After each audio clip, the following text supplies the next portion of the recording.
자, 그래서 뭐 스토리는 다 나왔습니다. 자, 오늘 이 읽은 말씀을 가지고 분별이라는 제목으로 말씀을 증거하도록 하겠습니다.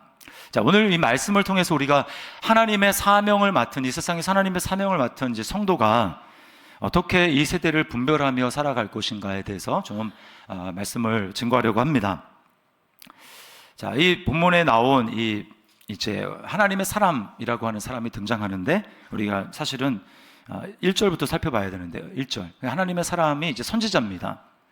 자, 근데 지금 일어나는 이 장소는 어디냐면, 이제 이스라엘에 일어난 거예요. 이미 나라는 둘로 나뉘어졌습니다. 그래서 북쪽을 뭐라고 하죠? 이스라엘이고, 남쪽을 유다라고 합니다. 북쪽은 10지파, 남쪽은 2지파. 북쪽은 지금 누가 다스리냐면 여로보암, 남쪽은 르호보암. 둘 다 보암이 들어가요. 이 두 왕이 나누어져 있습니다. 자, 이 남쪽도 사실은 솔로몬이 문제가 있었기 때문에 나눠진 거잖아요. 그러니까 사실은 문제가 있습니다. 근데 더 심각한 문제는 북쪽이에요. 북쪽. 왜 그렇습니까? 이 여로보암이 이 나라를 세울 때 하나님의 말씀을 의지해서 그냥 편한 마음을 가지고 평안한 마음으로 했으면 괜찮은데 불안한 마음이 있었습니다. 남쪽 유다에 예루살렘에 성전이 있으니까 명절이 되면 사람들이 성전에서 예배하던, 그렇게 명절을 지내던 습관이 있기 때문에 다 마음이 이제 글로 갈 거다. 그러면 이제 결국은 그들이 마음이 다 유다로 돌아가고, 그럼 결국 자기는 이 백성에게 죽임을 당할 거다. 이런 두려운 마음이 있었던 겁니다. 그래서 어떻게 했냐면 비슷하게 성전을 세우는데, 제단을 세우는데 이제 두 쪽으로 세웁니다. 이제 북이스라엘 자체에서, 그 자체에서 그래도 남쪽에 있는, 또 북쪽에 있는 거기에 베델과 단에 이제 하나님이 아니라, 성전이 아니라 거기에 금송아지를 세웁니다. 그리고는 이것이 바로 너희의 하나님이다, 이렇게 해버리는 거예요. 자, 이 북이스라엘은 나라가 세워지면서부터 우상을 전제로 하고 세워지는 그런 나라가 됐어요. 하나님은 이스라엘이라는 나라를 출애굽시킬 때에 그들에게 계명을 주시면서 시내산 밑에서 하나님이 그들에게 뭐라고 말씀하십니까? 제일 첫 계명이 나 외에 다른 신을 내게 있게 하지 말지니라, 이 말씀이거든요. 근데 이 북이스라엘이 과거에 하나님이 그렇게 섬겼던 기억을 가지고 있지만 이제는 세상과 구별이 전혀 없어졌습니다. 과거에 내가 하나님을 섬겼다라고 하는 그 기억만 있지, 사실은 지금 그들은 지리적으로 가나안에 살던, 그들이 가나안을 점령하기 전에 거기에 살던, 하나님이 그들을 다 몰아내라고 했던 그들과 다를 점이 이제 없는 그런 사람이 된 거예요. 그러니까 여러분, 하나님이 얼마나 가슴이 아프고 그리고 배신감을 느끼셨습니까? 하나님이 그래도 사랑한다라는 것을 뭘 알 수 있냐면 선지자를 이제 보냅니다. 선지자를. 이름을 몰라요. 하나님의 사람, 무명의 선지자입니다. 이 선지자가 가서, 제단이 부정한 제단이잖아요. 거룩한 제단이 아닙니다. 그래서 그 제단을 향해서 예언을 합니다. 이 제단이 갈라지고 그 제단 위에서 태운 그 짐승의 재가 밑으로 다 쏟아질 것이다, 이렇게 예언을 합니다. 그리고 이제 그것은 징조인데, 앞으로 요시아라고 하는 후대의 사람이 나타나서 이 제단을 다 허물 것이고, 그리고 이 제단의 불로 부정하게 제사를 드린 이 제사장들, 그들은 사실은 레위인들이 아니에요. 그냥 일반 사람들입니다. 왕이 그냥 마음대로 세운 거예요. 그 제사장들을, 우상에게 부정하게 드린 그 제사를 드린 그 제사장들을 다 이 위에서 태울 것이다. 제사장들의 뼈가 여기서 살라질 것이다, 이렇게 이야기를 했습니다. 그리고 그 예언이 맞다라는 증거로 이 제단이 갈라지고 제가 쏟아진다, 이렇게 말했는데 그대로 됐어요. 자, 그리고는 하나님이 그 선지자에게 뭐라고 얘기했냐면요, 너는 북이스라엘에서 이 말만 하고 거기서 누구와도 먹거나 떡을 먹거나 물을 마시거나 하지 말고, 또 왔던 길로 돌아가지도 말고 다른 길로 가라, 이렇게 이야기를 합니다. 근데요, 처음에는 이 여로보암이 왕이잖아요. 그 여로보암 왕이 그 사람에 대해서 잡으라고, 그 사람이 그 제단에 대해서 부정한 예언을 하니까 저 사람 잡으라고 손을 뻗는데 손이 이제 말라진 거예요. 손이 이제 굳어서. 그리고는 징조가 다 임했고, 제발 나를, 하나님께 기도해서 이 편손이 다시금 정상이 되게 해달라. 그 선지자가 하나님 앞에 기도했으니까 여로보암 손이 제자리로 돌아옵니다. 그리고서 이제 여로보암이 그 사람을, 내가 당신을 거하게 대접하고 싶으니 이제 그 음식을 좀 먹었으면 좋겠다. 그러니까 거부합니다. 하나님의 말씀을 얘기하면서 여호와의 말씀에 물도 떡도 아무것도 먹지 말고 오라고 하셨습니다. 저는 먹을 수 없습니다 라고 했어요. 근데 오늘 본문에 그 왕의 제안은 잘 거절을 했는데, 문제는 뭐냐면 베델에 살던, 북이스라엘에 살던 늙은 선지자가 이 소식을 듣고 이제 유다에서 온 하나님의 사람 선지자를 찾아갑니다. 그리고는 그 사람을 초대하는 거예요.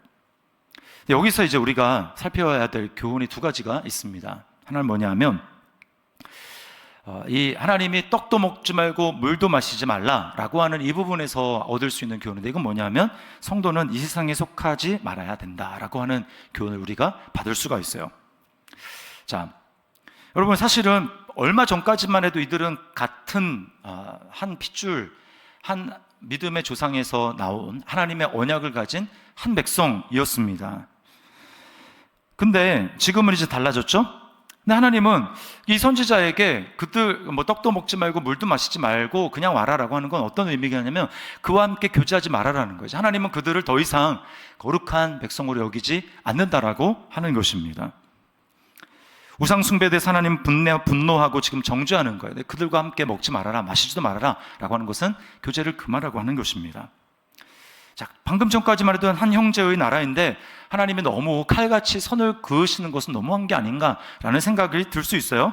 그러나 여러분, 성도를 부르신, 하나님의 백성으로 부르신 하나님의 계획과 뜻을 우리는 분명히 알아야 됩니다. 하나님이 저와 여러분을 성도로 부르신 이유는 이 세상에서 하나님이 주신 복만 누리며 우리가 그냥 그렇게 살아가도록 부르신 게 아니에요. 하나님이 우리를 왜 부르셨습니까? 하나님이 우리를 부르신 이유는 하나님의 영광을, 또 하나님의 복을 세상 가운데 흘려 보내도록 저와 여러분을 부르셨습니다. 여러분 믿습니까? 네. 하나님이 사명 때문에 우리를 부르신 거예요. 사명이라는 말은 보냈다라는 뜻입니다. 원어가 보냈다라는 뜻이에요. 그러면 소명은 불렀다라는 뜻입니다. 하나님이 우리를 불렀어요. 우리에게 소명을 주셨어요. 우리를 부르셨습니다. 그리고는 뭐예요? 사명을 주세요. 우리를 부르신 하나님께서는 우리를 보내십니다. 우리에게 소명을 주신 하나님, 우리에게 사명을 주셔서 다시 보내는 거예요. 이 소명과 사명은 절대로 떨어질 수 없고요, 부르심과 보내심은 나누어질 수가 없는 것입니다. 그러나 대부분의 많은 성도들은 어떻습니까? 부르심만 생각을 해요. 소명만 생각합니다. 나는 부르심을 받은 자야. 난 소명을 받았어. 그거로 끝나면 안 된다라는 거예요. 자, 이거는요, 신구약이 동일합니다. 아브라함이라고 한 사람을 하나님이 앞으로 그 머릿속에 이스라엘이라고 한 나라를 생각하면서 그를 믿음의 조상으로 부를 때 창세기 12장에서 하나님이 아브라함에게 뭐라고 말씀하십니까? 너는 복이 될지라. 근데 복이 돼서 그러면 자기만 좋자고 하는 겁니까? 아니죠. 천하 모든 민족이 너를 통하여 복을 받을 것이라, 이렇게 말씀을 하신 거예요. 그리고 이제 때가 돼서 이스라엘 백성들이 많아지고 하나님이 그들에게 신의 산에서 언약을 맺으실 때는 뭐라고 하십니까? 너희는 내게 대해서 제사장 나라가 된다. 나는 너희를 제사장으로 불렀다. 이렇게 말씀합니다. 제사장은 뭐예요? 대상이 있어야 되죠. 하나님과 연결해 주는 대상이 있어야 제사장의 존재 의미가 있잖아요. 자기 혼자 무슨 제사장의 의미가 있습니까? 하나님과 연결해 주는 그 역할을 감당하는 거예요. 그럼 그 연결해 줘야 될 역할은 뭡니까? 나중에 부름받은 이방 사람들, 열방입니다. 그들을 위해서 하나님이 부르신 거예요. 즉, 먼저 하나님을 알았으니 너는 그 복을 흘려보내는 역할을 감당해야 된다. 즉, 사명을 감당해야 된다라고 하는 것입니다. 자, 그런데요, 사명을 감당하기 위해서 가장 중요한 건 뭡니까? 변질이 되지 않는 거예요. 하나님의 거룩입니다. 하나님의 거룩은 내가 무슨 행동을 해가지고 거룩해지는 게 아니고 하나님께 구별되어서 하나님께 붙어 있을 때, 그래서 이제 거룩함이 유지되는 거거든요. 근데 이 하나님과 붙어 있지 않으면 우리는 거룩한 존재로 성도로 부름을 받았지만 실제는 거룩한 삶을 살지 못할 수가 있는 것이죠. 하나님께 속한 민족이 되었기 때문에 하나님을 닮아가는 것, 그것이 바로 거룩입니다. 하나님을 닮아서 하나님의 마음을 아는 것, 이게 거룩이에요. 그럴 때 세상에 대해서 하나님의 빛을 전달할 수 있는 존재가 되는 겁니다. 그러니까 하나님을 닮았다는 얘기는 거꾸로 얘기하면 세상과 다르다는 얘기입니다. 이게 거룩이에요. 세상과 다르다. 우리는 이 세상 안에 살아가지만 이 세상에 속한 존재가 아닙니다. 하나님의 복을 전달하려면 내가 복으로 채워져 있어야 복의 통로로 쓰임받을 수 있는 거죠. 하나님의 복인 줄 알았는데 변질이 되어서 그 안에 내용물이 세상과 같아졌다면 더 이상 세상에 존재의 의미가 없어지는 것이고 달라지지 않기 때문에 우리가 줄 수 있는 건 아무것도 없습니다. 그러면 예를 들어서 이 포도예요. 포도인 줄 알고 먹었습니다. 근데 상했어요. 어떻게 합니까? 뱉어버리죠. 이게 바로 예수님이 말씀하는 겁니다. 너희는 세상의 소금이다. 너희는 세상의 빛이다. 소금이 맛을 잃어버리면 짠 줄 알고 이렇게 딱 음식에다 간을 했는데 하나도 안 짜요. 어떻게 합니까? 그 소금은 통째로 그냥 쓰레기통에 버리는 겁니다. 이게 바로 성도에게 하나님이 주신 사명이라고 하는 거예요. 우리는 변질되면 안 됩니다. 거룩을 하나님과 맞닿은 존재로 하나님께 속한 존재로 우리를 부르셨다면 그 하나님의 그 마음을 이해하고 우리가 거룩한 존재로 살아가야 된다라는 거예요. 세상 안에 살지만 세상에 속한 존재가 되어서는 안 되고 정체성을 잃어버리면 안 되는 것입니다. 고린도전서에서 바울 사도가 뭐라고 얘기합니까? 그리스도와 벨리알이 어찌 조화가 되겠느냐? 조화가 될 수 없는 거예요. 그리스도와 우상, 이 벨리알은 절대로 같이 될 수가 없는 것입니다. 이 구약의 이제 열왕기상의 뒷부분에 나오는데요.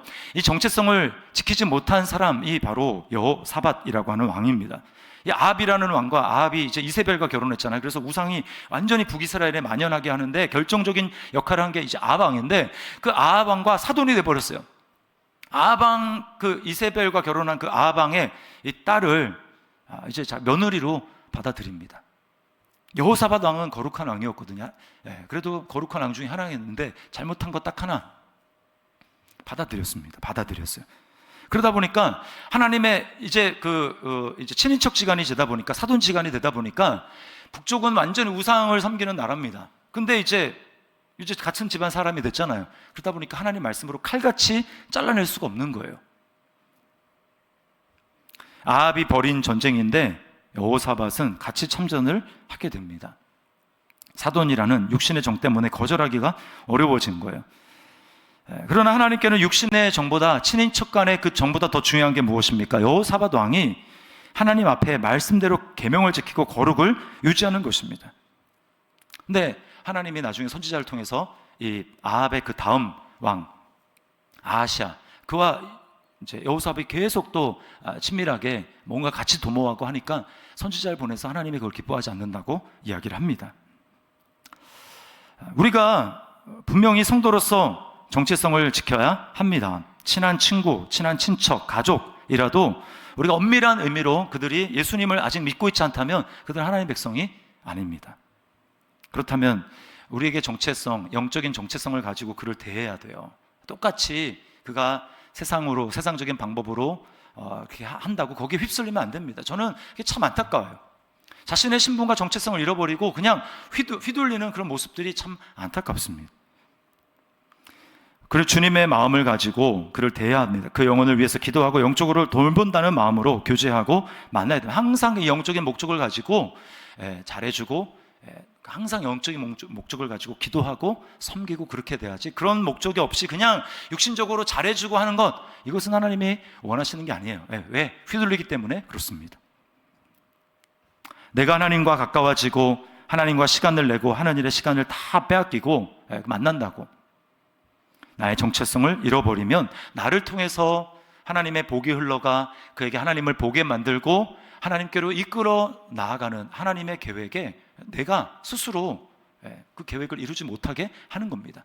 그러니까 내가 먼저 하나님과 짠맛을 유지해야 되고, 내가 하나님과 먼저 변질되지 않는 거룩함을 유지하게 될 때 나를 통해서 그가 구원받는 것이지, 그냥 인간적인 모습으로 잘해주는 것 통해가지고 절대로 하나님 앞에 돌아오지 않습니다. 달라야 되는 거예요.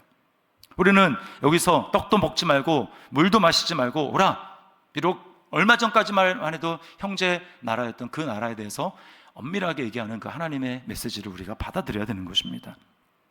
또 하나는 뭐냐면 우리가 이 세상의 거짓을 분별해야 된다라는 거예요.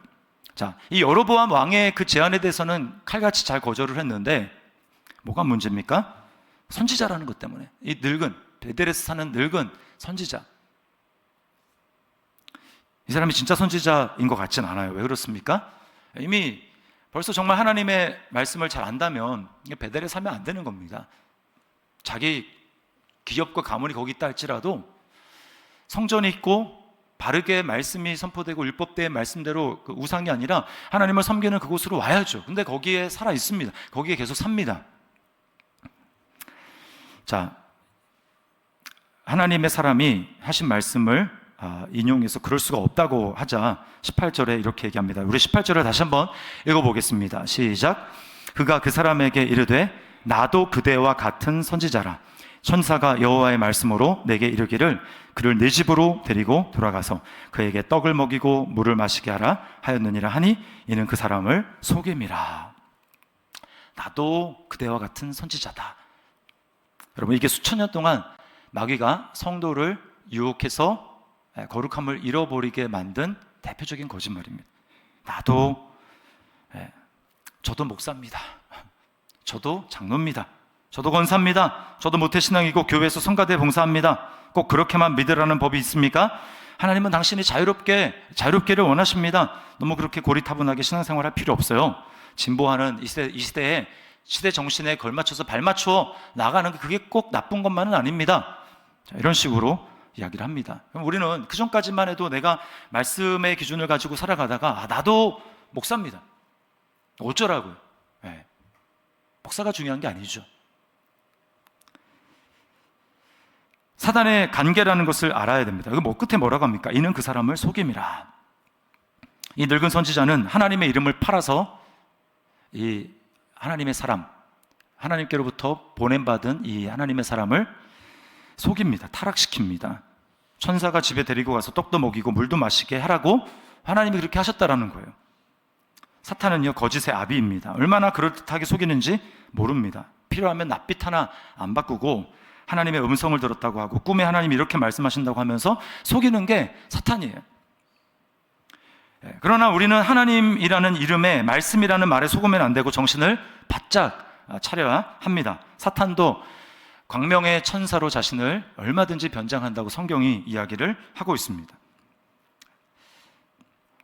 예수님을 시험할 때 마귀가 어떻게 합니까? 하나님의 말씀을 이용해요. 마귀가 성경을 이용하지 못한다고 생각을 하지 마십시오. 성경 말씀을 이야기한다고 해서 어떤 성도가 성경 말씀을 이야기한다고 그게 곧 하나님의 뜻이라고 받아들여서는 안 됩니다. 우리는 전체적인 걸 봐야 돼요. 전체적인 것을. 마귀도 기가 막히게 성경 말씀을 인용합니다. 오늘 신천지와 같은 이단들을 보십시오. 성경 말씀이 얼마나 성경 말씀을 곳곳에서 많이 인용하는지 몰라요. 다 성경에 있는 내용입니다. 오죽하면 신천지에서 이렇게 이야기를 합니다. 신천지 교회에서는 하나님의 말씀만 얘기하는데 기성교회, 일반 교회를 가면 목사들이 세상 얘기를 한다는 거예요. 그 세상 얘기라는 게 뭐냐면 그 말씀을 더 좀 이렇게 쉽게 이해하게 하기 위해서 신문 기사나 책이라든지 이런 것들을 예화로 섞어서 얘기하는 그게 세상 이야기를 한다라고 이야기를 하는 것입니다. 말씀만 얘기하지 않는다는 거예요. 그래서 말씀만 얘기하는 그 신천지에 여러분 구원이 있습니까? 속이는 거예요. 우리가 성경만 인용한다고 해서 하나님 말씀일까요? 성경을 인용한 마귀에게 예수님은 뭐라고 얘기합니까? 주 너희 하나님을 시험하지 말라. 사탄아 물러가라 라고 말씀을 합니다. 여러분, 우리는 어떻게 이 마귀의 교묘한 미혹을 이길 수 있을까요? 먼저는 성경 전체를 통해 우리는 하나님이 어떤 분이신지, 하나님의 어떤 성품을 가지고 계신지 알아야 됩니다. 성경을 읽고 묵상하되 내가 뭘 할 것인가 이전에 하나님이 어떤 분이신가를 우리가 잘 알아야 돼요. 하나님이 어떤 분이신가? 하나님이 어떤 분이신가를 알지 못하고 성경을 읽는 초점이 내가 뭘 할 것인가에 초점을 읽으면 성경을 많이 읽지만 하나님이 정작 어떤 분이신지 알지 못하기 때문에 이 거짓에 속습니다. 여러분, 오늘 이 하나님이라는 사람이 무명의 선지자가 하나님의 성품을 말씀을 통해서 잘 알고 있었다면 대본에 이 늙은 선지자가 이야기하는 말이 거짓이라는 것을 알아차렸을 것입니다. 하나님은 하나님의 성품은 무엇입니까? 이랬다 저랬다 하시는 분입니까? 절대로 그런 분이 아니에요. 처음에 이렇게 말씀하셨다가 나중에는 이렇게 말씀하는 것입니까? 절대로 그렇지 않아요. 그것은 우리 마음이 변한 것이지 하나님의 말씀이 변한 게 아니라는 것입니다. 우리가 지지난주 암송 대회 때 했던 그 맘송, 하나님의 성품, 하나님을 신뢰하기 위해서, 하나님을 의지하기 위해서 우리가 하나님 성품 이렇게 암송한 거 있잖아요. 그 중에 성실, 이라는 파트에서 민수기 23장 19절 벌써 다 잊어버리진 않으셨겠죠? 거기서 뭐라고 하십니까? 하나님은 뭐가 아니에요? 사람이 아니시고 거짓말을 하지 않으시고 인생이 아니시니 후회가 없으시도다. 어찌 그 말씀하신 바를 행하지 않으시며 하신 말씀을 실행하지 않으시랴. 성경 말씀을 통해 하나님은 어떤 분이신지 우리가 명확하게 알아야 됩니다. 하나님은 이랬다 저랬다 하신 분이 아니구나. 처음에 이렇게 얘기했다가 이게 이거다 이런 분이 아니라 하나님의 성품을 우리가 제대로 안다면 하나님 나한테 이렇게 했는데 당신한테 그렇게 얘기했어? 아니구만.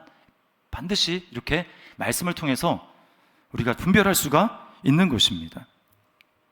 야고보서 1장 17절 말씀 우리 같이 한번 읽어보겠습니다. 시작. 없으시고 회전하는 그림자도 없으시니라. 그는 변함도 없으시고 회전하는 그림자도 없으시니라. 우리가 하나님에 대해서 잘 알기 위해서 좀 더 초점을 좀 더 명확하게 예리하게 다지면 우리는 특별히 하나님 중에서 예수님을 잘 알아야 됩니다. 왜요? 하나님은 눈에 안 보이잖아요. 그러나 눈에 안 보이는 하나님을 우리에게 너무나 명확하게 알게 하기 위해서 이 땅에 보내주신 분이 바로 사람으로 오신 예수님입니다. 요한복음 1장 18절에 본래 하나님을 본 사람이 없으되 아버지의 품속에 있는 독생하신 하나님께서 나타내셨느니라. 그래서 예수님을 우리가 너무나 그 복음서를 보면 예수님의 모습이 잘 나타나잖아요. 그래서 예수님은 이런 분이구나, 예수님은 이럴 때 이런 말씀을 하신 분이구나, 이럴 때 이렇게 행동하시는 것이 하나님의 마음인 거구나 라고 하는 것을 우리는 너무나 명확하게 잘 알 수 있게 되는 것입니다. 예수님은 육체를 입고 오셨습니다. 그래서 보이지 않는 하나님을 우리에게 너무나 분명하게 보여주셨어요. 그래서 예수님을 통해서 우리가 그 많은 성경 중에서 알게 되는 핵심적인 진리가 무엇입니까? 인간은 자기 의를 세우는 존재라는 거예요. 인간의 핵심, 마음을 꿰뚫고 들어가면 결국은 자기 의를 힘써 세우고자 하는 존재가 인간이라는 것입니다. 그래서 자기 의를 힘써 세우기 때문에 뭐를 힘써 허무냐면 하나님의 의를 힘써 허무는 존재가 바로 인간이라는 거예요. 그리고 자기의 의를 힘써 세우면 세울수록 그 사람을 통해서 뭐가 세워집니까? 장벽이 세워집니다. 장벽이 세워져가지고 사람을 나눕니다. 차별을 합니다. 계속 분열이 일어납니다. 그게 바로 예수님의 십자가가 우리에게 보여주는 거예요. 너의 인생의 문제가 뭔 줄 아냐? 자기의 의를 힘써 세우는 것이고 자기 의 때문에 하나님의 의를 힘써 허물어 버리기 때문에 하나님께 나아가는 길이 막혔을 뿐만 아니라 너희끼리도 서로 원수가 되어서 내가 옳다고 하니까 다 유대인과 이방인이 나눠지고 좌와 우가 나눠지고 장애인과 비장애인이 나누어지고 계속해서 이 땅에 장벽과 장벽이 계속 벽이 생기는 겁니다.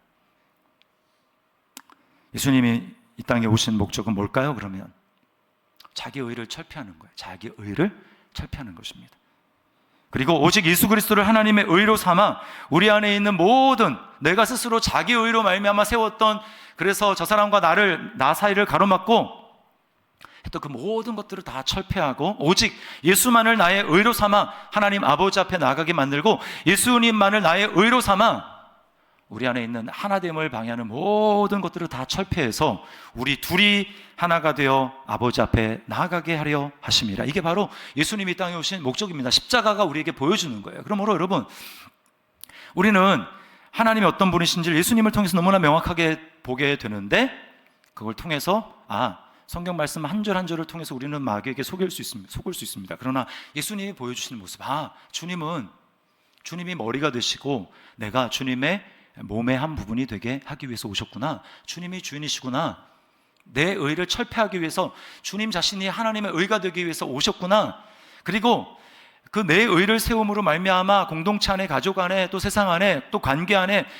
모든 것들이 다 틀어져 있고 다 벽이 세워져 있고 하나 되지 못하고 그래서 화목하지 못한 이 모든 것들을 주님은 하나 되게 하기 위해서 오셨구나, 우리 이것을 분별하게 되는 것입니다. 십자가를 통해서만 알게 되는 거예요.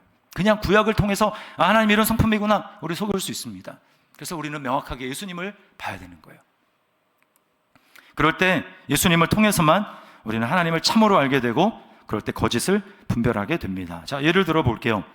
제가 이제 들었는데 정확한 디테일은 생각이 나지 않습니다. 어떤 목사님에게 들었는데요.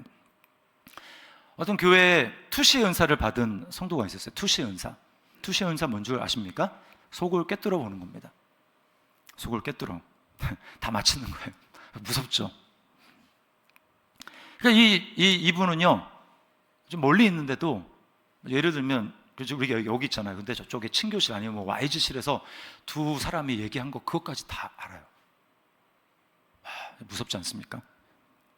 근데요, 이분이 자기가 투시를 보고 들은 것을 말하면서 교회는 굉장한 분란이 생기기 시작하는 거예요.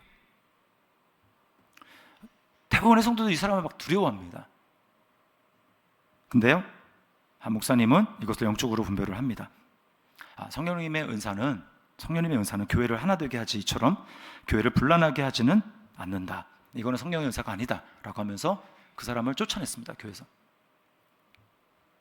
그리고 교회는 평안을 되찾고 은혜 가운데 성장했다라고 하는 이야기를 제가 들었어요. 여러분, 우리가 은사라고 하는 그 말에 사로잡히게 되면 우리는 영적으로 분별할 수가 없습니다. 예수님을 봐야 돼요. 주님은 어떻게 하셨는가? 주님이 만약에 교회에 계시면 주님은 어떻게 하실까?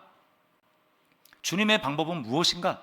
우리가 복음을 더 깊이 할수록, 예수님을 깊이 할수록 우리는 진리에 대해서 너무나 선명해지기 때문에 무엇이 거짓이고 무엇이 참인지를 분별할 수 있는 기준이 생기는 거예요. 말씀을 통해서 우리는 하나님의 성품을 알아야 되고, 그리고 그 하나님의 성품을 너무나 우리에게 명확하게 선명하게 보여주신 예수님, 그분을 우리가 알게 될 때, 그분이 행하신 방식을 알게 되고 그분의 성품을 알게 되고 그분이 왜 이 땅에 오셨는지를, 그 목적을 복음을 통해서 분명히 알게 될 때 우리는 자칫 하나님의 뜻을 행하는 것처럼 보이지만 그렇지 않은 마귀의 거짓, 혼란스러움, 이것을 분별할 수 있는 능력이 우리에게 생기게 되는 것입니다. 여러분, 이것이 바로 하나님이 저와 여러분을 이 세상에 두시면서 이 세상을 분별하며 살도록 하신 이유입니다.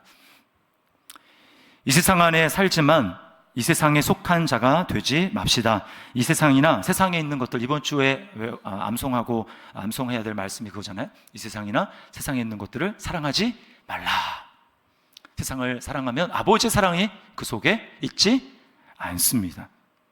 우리는 주님의 거룩하심이 우리에게 늘 있어서 세상의 복을 흘려보내는 자가 되어야 합니다. 그리고 교묘한 거짓에 속지 않도록 날마다 진리이신 말씀을 통해서 내가 할 것을 찾는 것이 아니라 말씀을 통해서 예수님이 어떤 분이신지, 그리고 내가 어떻게 예수님을 따라갈 것인지, 예수님 성품을 닮아갈 것인지 그 주님을 분명히 알고, 그래서 거짓에 속지 않고 날마다 영적으로 분별하며 승리하는 우리 저와 여러분들 될 수 있기를 주님의 이름으로 축원합니다. 우리 시간에 우리 아까 오늘 이 자리에 모인 우리 찬양 했는데, 이 찬양 다시 한번 찬양했으면 좋겠어요. 내 안에 교만함, 내 안에 천박함, 내 안에 거짓됨, 이게 어떻게 폭로됩니까? 바로 앞에 당신의 겸손함, 당신의 거룩함, 당신의 정직함을 우리에게 보이실 때, 하나님의 성품, 복음이 우리에게 선명하게 드러나게 될 때 우리 안에 있는 교만함과 천박함과 거짓됨이 드러나게 됩니다. 우리 시간 말씀을 기억하면서 주님을 깊이 알므로 말미암아 이 세상에 안에 살아가지만 속하지 않은 존재로, 또 마귀의 거짓을 날마다 진리로 밝혀내며 살아갈 수 있도록 인도하여 주옵소서. 예수님 따라가는 자 되게 하여 주옵소서. 우리 찬양 하나님 앞에 드리겠습니다.